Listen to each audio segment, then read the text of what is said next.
Good afternoon, everyone. Welcome to our live event today. My name is Fadi Manawi. I'm talking to you from VisaPlace. I'm a U.S. attorney, most of the managing director here. And today we are getting into some insight for Canadians moving to the U.S. and investing in the U.S. So the title for today's event is Cross-Border Investing 101 for Canadians moving to the U.S. And just to let everyone know, we are offering a special code for consultations. This is for the immigration side of things. You can use code VN25 to get 25% off your consultation if you so choose to have one after this event. Furthermore, I'm met with Shiraz Ahmed, who is a financial advisor and associate portfolio manager at Sartorial Wealth of Raymond James Limited. Welcome, Shiraz.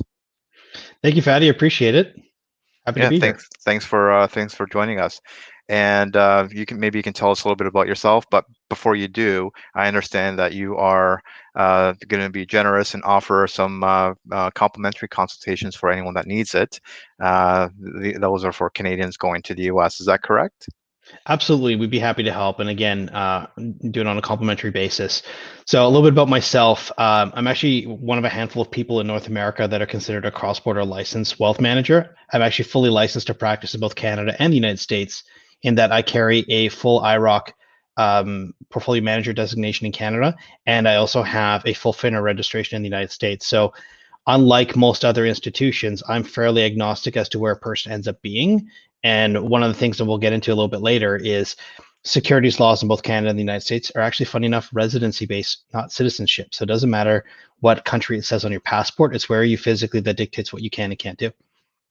Okay. Very good.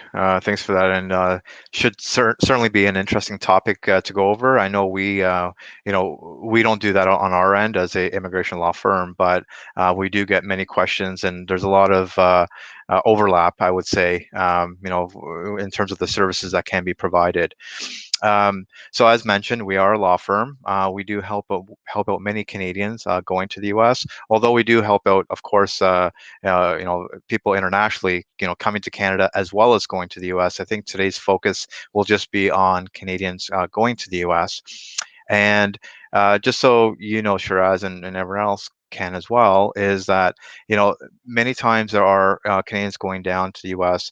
I'm not talking about going down, for as a pleasure visitor or just going down to visit. Actually relocating to the U.S. They might be going down on a temporary basis. They may be going down on a permanent basis. One way that Canadians go down on a temporary basis, that's business related and investment related there as well, is something called an E2 visa. Right. So an E2 visa is a temporary visa. It is available for Canadians going to the U.S., whereby they are investing into a business and setting up a business in the U.S. Now, I say it's temporary, and this might come into play, Shiraz, but it is good for 5 years at a time, right? Um, there are there are a number of things associated with an E2. The individual does have to show that they have substantially invested into their business.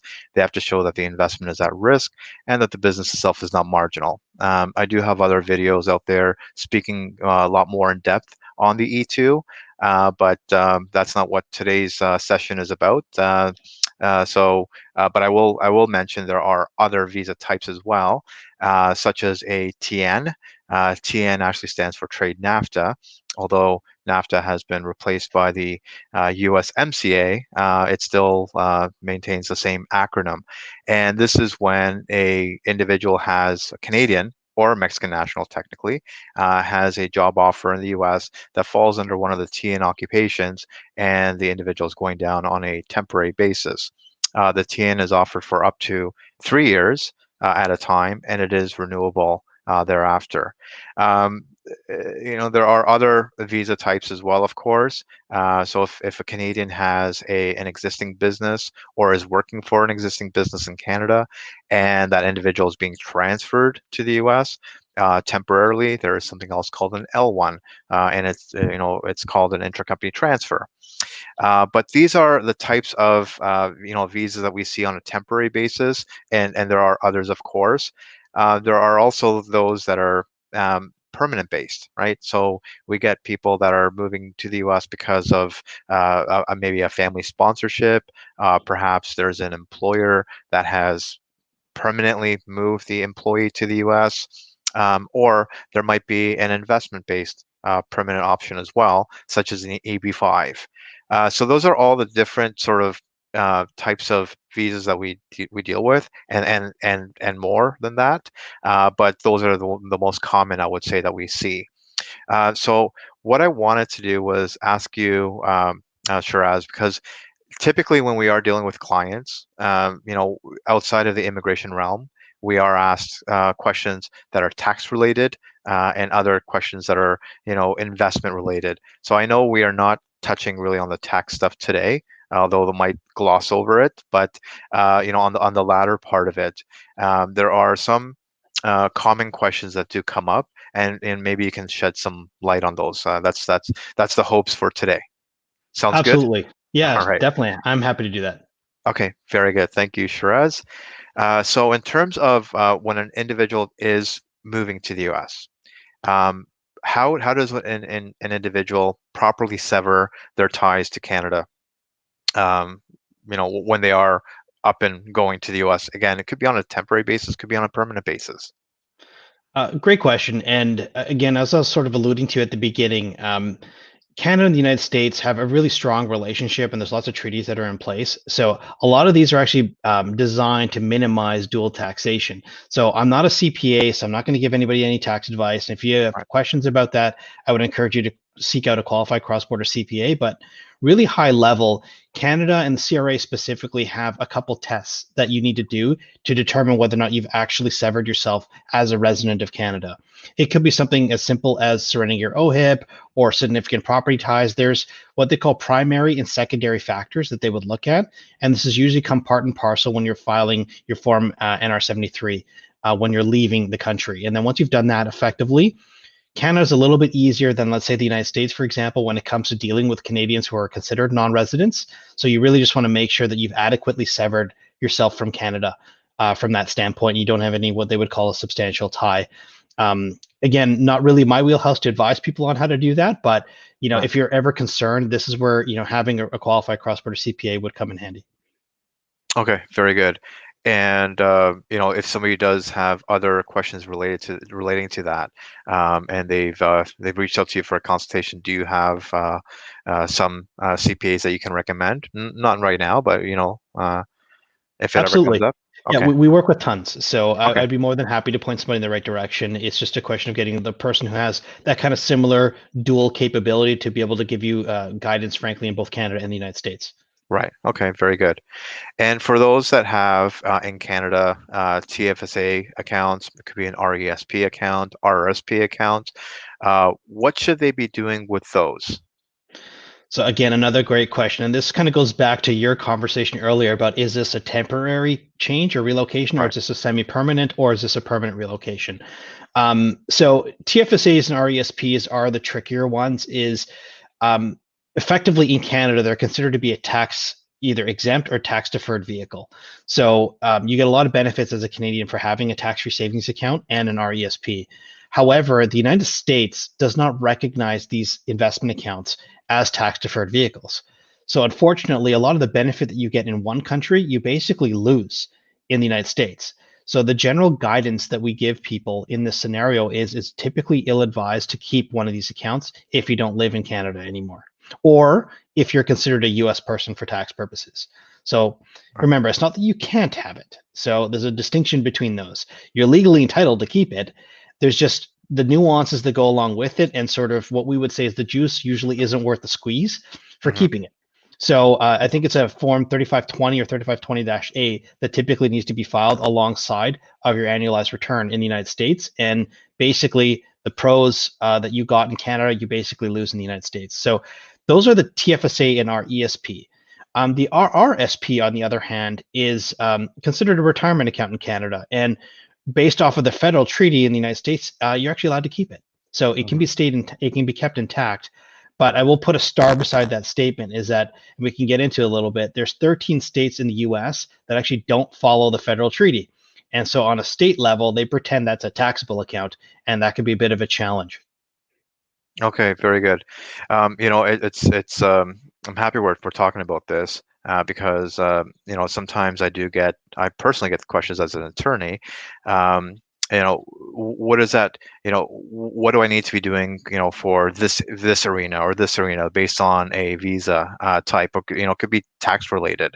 And my response is I don't I as well I don't provide any tax advice at all, but get having a certain visa type, whether it's a E2, a TN, something else, that's not what's determining what should or should not be done, right? I mean, we have plenty of clients I can think of offhand that are they might have an E2, but they're residing in Canada. So I think in situations like that, and it's really specific to the individual circumstances and what they can or cannot be doing, or what they should or should not be doing. Um, and along the same note, I also get individuals that when they are contacting us, especially when it comes to an E2 visa, they want to know, where should they be setting up their business? What state should it be in? And from an immigration perspective, that really does not matter. So whether they set it up in Florida, Hawaii, Alaska, it really doesn't matter from a federal perspective. But when it comes to these retirement accounts, like how do certain states, did you want to touch on that a little bit more? How do certain states treat Canadian retirement accounts? So yeah, I'll touch on it real briefly. Like basically, in general, each state has their own sort of statewide, code that they would have to follow.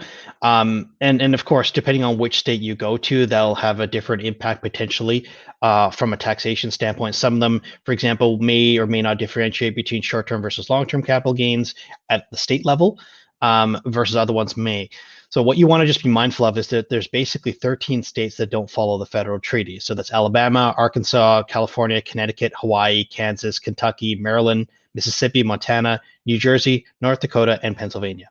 So if you are moving to any one of those states, just know the fact that your retirement accounts in Canada are basically not being recognized at the state level, but they are being recognized federally.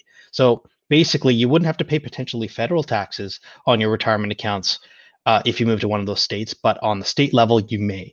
So that's why, and what the implications will be will kind of vary state to state. And again, I don't profess to be a tax expert on every single state out there, but Mhm. you definitely want to make sure that you just have your affairs arranged correctly if that happens to be one of the destination states that you're moving to.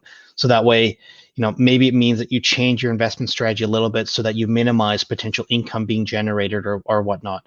So just remember that at the state level, they're basically piercing through your RRSP or your RIF, and basically pretending like it's taxable at the state level. Right. Okay. All right. Very good. In terms of individuals that have they have brokerage accounts in Canada.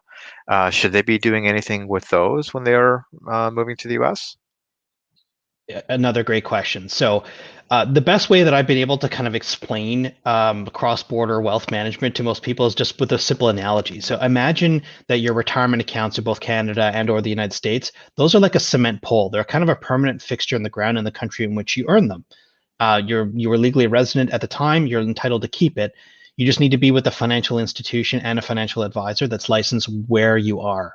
So again, getting back to that residency is a key component of that. So on the flip side, frankly, your brokerage accounts are your non-retirement assets. That's like luggage, and it has to go with you on the plane to country of residence. So if you're moving to the United States and it's more than, let's say, on a vacation basis, and you have sort of that substantial test that you would have to do, you would be required to actually move that account to the United States to at least a U.S. domicile brokerage account. And it's just a requirement. And that goes both directions, frankly, from whether you're an American moving to Canada as well. Same kind of challenge is that non-retirement asset has to basically go with you regardless of where you go. So that's why I say it's like, think of it like luggage. It has to go with you. Okay. All right. Okay. Good to know. And these are all excellent, excellent answers. I think a lot of our clients going to the U.S. would find extremely useful. Another question we get is in terms of biggest financial mistakes that people make going from Canada to the U.S. What would those be? Oh wow, that's a super loaded question. It is. I know. There's a lot of them. Number one, I would say, is not seeking guidance or counsel. It's just most people get excited. Oh, I got this awesome offer, job of a lifetime, and just pack up and move, and don't think whatsoever about the potential ramifications that actually go along with it, other than obviously, on your side, maybe getting the visa so you're even allowed to enter the U.S. But at least from a tax standpoint and an investment standpoint, a degree of kind of forward looking is always kind of advised. So, like preventative medicine is the best medicine in this case. You want to try to prepare yourself in advance of the move. So, Mhm. for example, adequately severing your ties, making sure that you've sought out counsel if you feel that your situation is complicated enough to require that. Um, arrange your financial affairs. Again, if you're going to one of those 13 states, you may want to rearrange your retirement assets that you have maybe left over and decide, okay, what is the best solution for that, and maybe work with a professional on that side as well. And then again, ultimately, I can't stress enough how important it is to seek out proper qualified tax counsel for what has to happen with regards to my assets. In a lot of scenarios, there may or may not be sort of a step up in valuation in some of your investments as you leave the country, and it's a pretty common occurrence that this ends up happening. Again, not everything's necessarily taxable. You just want to be aware of what the potential ramifications could be. And that's why having a CPA in place is such an important piece of the puzzle, ultimately, in addition to having your legal counsel and your financial advice as well. So just making sure that you have sort of your ducks in a row. And I'd say the ones that run into challenges are when you didn't have all that done and you just kind of moved after you got the visa and the job letter, and then all of a sudden you're left with a ticking clock where your financial institution may say you have 90 days to move your stuff, or else here's a check and you can pay the taxes. And that's really the worst case scenario, and we've seen that happen pretty frequently on the American side moving to Canada. And Canada is less kind of difficult, frankly, for dealing with non-residents by comparison. Mhm. um, but again, you want to make sure you don't accidentally open yourself up to dual taxation, and think about like big picture. What is your plan? Are you going there temporarily, or is this potentially a permanent move? And if it's a permanent move, you may want to decide whether or not does it make sense to keep, you know, significant assets in Canada versus the United States, or maybe it makes sense to look at both, or have you even looked at, what your long-term planning would look like? So a lot of these things are really important that we encourage everybody to have a degree of thought and be as proactive as you can. Right. Okay. Very good. Sure. As we are getting some questions since we've started this live event, um, maybe we can touch on some of those. Sure. All right. And it might be directed towards you, might be directed towards me. So, how long would it take to receive the E2 visa once the papers are filled out? Do you want to give that a shot, Shiraz? I don't think that's so much my wheelhouse, buddy, Yeah. but All right. have at it. Yeah. So that really depends on where the individual is located. We are seeing that there have been some delays due to COVID, whereas, like for example, in Canada, prior to the pandemic, I would say anticipate roughly 3 months, could be a little bit more, could be a little bit less. 3 months for the interview to take place, but now we're seeing that has that has grown a little much longer. Realistically, looking at 6 to 8 months might be more appropriate to indicate. Also, if you are in the U.S., there is an option of applying for something called a change of status. So, the visa is always issued by the consulate, which is outside the United States. Whereas, within the U.S., if maybe strategically or there's a need for it, applying for a change of status is possible. And the good thing about that is that the change of status from within the U.S. will provide the individual with the status to be there and work pursuant to their own business from within the U.S. There is an option for something called premium processing, which allows for a quicker adjudication of the application from within the U.S. Now um, that can be as soon as 15 business days, so about 3 weeks to actually get a response. Now that response could be an approval. The response could be something called an RFE, which is a request for evidence, or it could be something else like a notice of intent to deny or an actual denial. Now, luckily, the latter two we don't really see that often in terms of these E2s being applied for from within the U.S. But getting an approval at the outset or an RFE, that can be quite commonplace. One thing to keep in mind when it comes to the E2 status from within the US is that because it's a status, it's only good for the time that the person is in the US, up to 2 years, right? So what that means is, if a person applies for the E2 status, gets it for 2 years, and then 3 months later has to leave the US for any reason, um, that individual cannot get back into the U.S., in showing that they have the status approved. No, because the jurisdiction remains with with the consulate, right? So for a Canadian, it would be for a U.S. consulate in Toronto. And with the visa is issued for up to 5 years. So that's again something to keep in mind. Where we can apply for it as a visa, that's always our go-to, because once a person gets the actual visa, the the status part of it, which is for 2 years, that is issued essentially every time the person enters the U.S. So they can get a fresh 2-year I-94, which is which is their status, anytime they enter the U.S., so long as that visa is still valid. So hopefully that answers the question. It does really depend on where the person is located. There are some consulates around the world where these visa interviews are happening sooner, but it really is different from place to place. All right. There is another question here. I have a self-directed RRSP account. Is there a way I may invest in the United States? So it's a great question. And I'd say I would need to qualify that a little bit. If you meant that, can I invest it while I'm living in the United States, is sort of one answer, versus if I'm living in Canada, just wanting to get exposure to the United States. So I'll kind of answer both here quickly. Number one, if you are a Canadian resident just wanting to get exposure to the United States, absolutely. In fact, I'd actually probably encourage that from a wealth management and diversification standpoint. There's a lot of benefits with investing in the United States.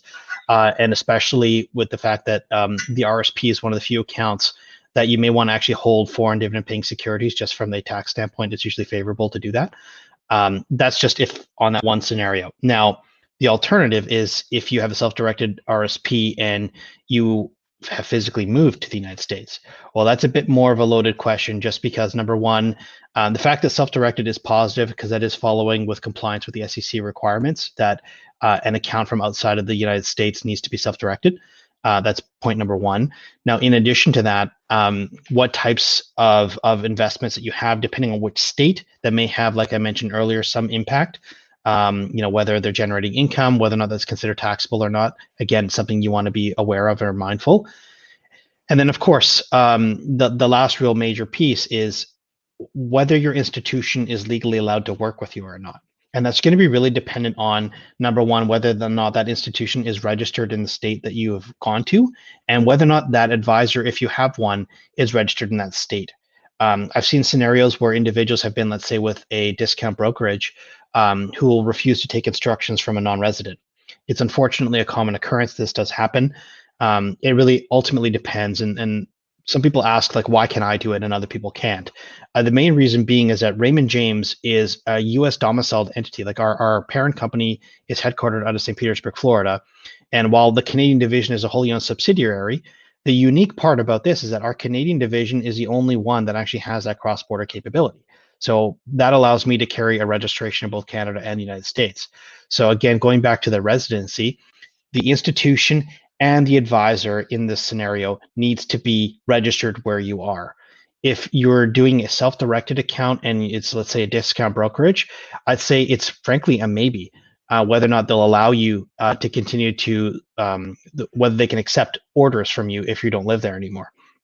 So I'd say you may want to actually qualify that and check if that is your scenario with your brokerage and see whether or not they can actually accept instructions from you if you don't live there anymore. And if not, then I've seen scenarios where they don't necessarily force liquidate, but I've also seen scenarios where they just freeze the account, frankly, and you're just kind of stuck. The way it was is kind of the way it is, unless you have somebody who is registered to take instructions from somebody who doesn't live here. Okay, very good. Thank you, Shiraz. No problem. We do have another question. Um, I am a psychologist in Mexico with a master in education. I have a job offer to be a counselor in the US. I need to have a US counselor license and to apply for a TN visa. The employer has to do the application, or is this something for me to do that can just go to the US consulate? Okay, so this is a relating to a TN for a Mexican national going to the US. If you do have a job offer and you can demonstrate that not only do you meet the educational requirements, but you also need to meet the licensing requirements, then the initial application can happen through the U.S. consulate abroad. That is the proper jurisdiction for a Mexican national to actually get the visa, because for Mexican nationals, it is actually a TN visa, whereas for Canadians, it would be a TN status. So the appointment would need to be made at the U.S. consulate. You would need to have all your paperwork prepared so that the adjudicator, the consular officer, can go through and see everything from, the offer letter. Usually, there's an offer letter, there's a support letter, and you need supporting documents demonstrating that you qualify under this TN category. Then it can be issued right at the consulate. If, on the other hand, you happen to be already in the US under some other capacity, just like what I mentioned earlier when it comes to the E2, if you want to apply for E2 status from within the US, with the TN, we can also do that from within the US as a TN status. But with the TN status, it is also issued for up to it's issued for up to 3 years, and the application would need to be made through the USCIS. And based on how long the USCIS is taking with the normal stream applications, taking several months, it's likely going to be worthwhile to pay the additional for the premium processing. Okay, and the premium processing will again get us a response within 15 business days or 3 weeks. So that would be helpful if there's a pending job offer and you need to be there relatively soon after that. Um, I think this question was relating to the E2 question. After the 5-year visa, can I apply easily for the green card? Well, I mean that's a little bit of a loaded question. So the E2 in and of itself does not transform into a green card, right? So the E2 remains to be a temporary status, and we've had clients that have applied for the renewals, after the 5-year mark, and they've done it over and over again. Um, the trick here is, is there something about the fact pattern that can allow you to apply for a green card, right? So for example, let's say that the investment was not just a substantial investment from an E2 perspective, but maybe it was a substantial investment from an EB5 perspective. Well, the E2 is temporary, the EB5 is permanent. And you can have a little bit of overlap, right? You can have an investment that's made for an E2, which you're also using for purposes of an EB5. So in that sort of a fact pattern, it can be, you're using the same investment for both instances, and that we can say that does lead to a green card. But in normal circumstances, so for example, if somebody's investing $50,000 to $100,000 into their own business and operating that business from the U.S., um, unless there's something more to it than that, after 5 years, I would anticipate, assuming the business is still operating and doing marginally well, then they would be able to renew the E2 itself. It doesn't necessarily lead to a green card, but the way I like to put it is it doesn't preclude you from getting a green card. Okay. All right. What would happen to children after they turn 21, no longer a student, but parents are still living in the U.S. under the E2 visa?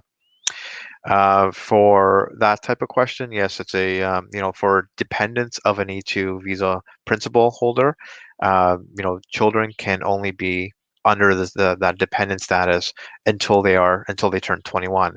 So after they turn 21, whether, we have to look at maybe some other facts around the certain case.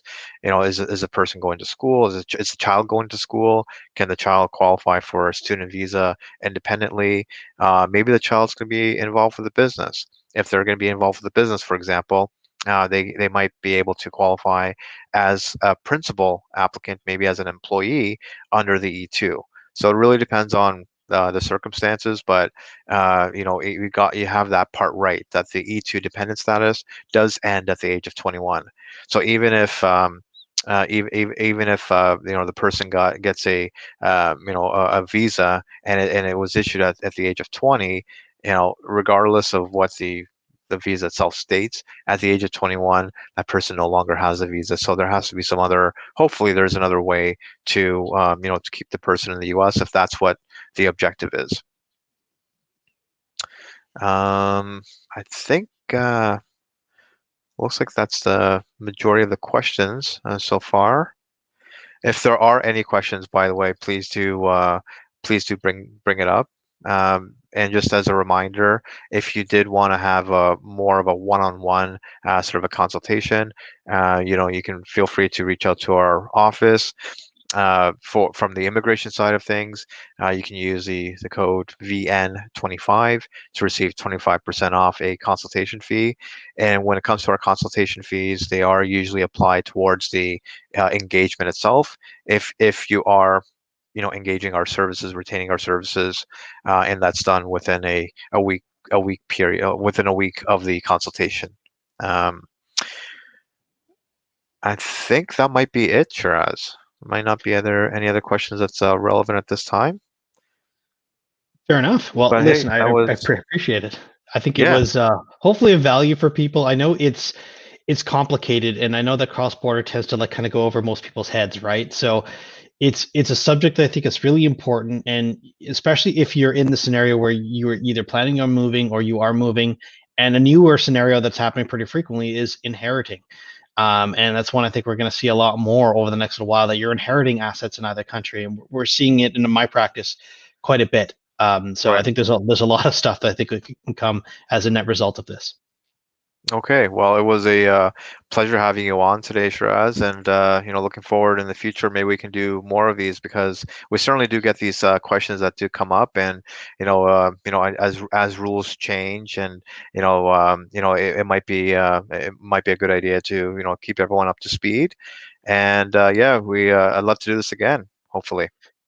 Absolutely, and I'll make sure that I get my contact information to anybody who wanted to get in touch with me as well. And again, we're also happy to do a free consultation for anybody just to see if any of these scenarios would apply to yourself as well. Okay. Did you want to provide any of your contact details now? Yeah, absolutely. So you can reach me on from my website. It's www.sartorialwealth.com. Also, I can also send over my email address, which is shiraz.ahmed@raymondjames.ca. And of course, we also have a YouTube channel as well, Sartorial Wealth of Raymond James Limited. Okay, So please feel free very to good. reach me any way you need to. Okay, and yeah, we should be able to also put your contact details. I think our team can do that as well, so that it's a quick access, it's easy access. And again, thanks again, Shiraz, for joining us. My pleasure. All right, and thanks everyone for joining us on this live event today. And we look forward to doing these more in the future. Take care. Take care. Thanks. Bye.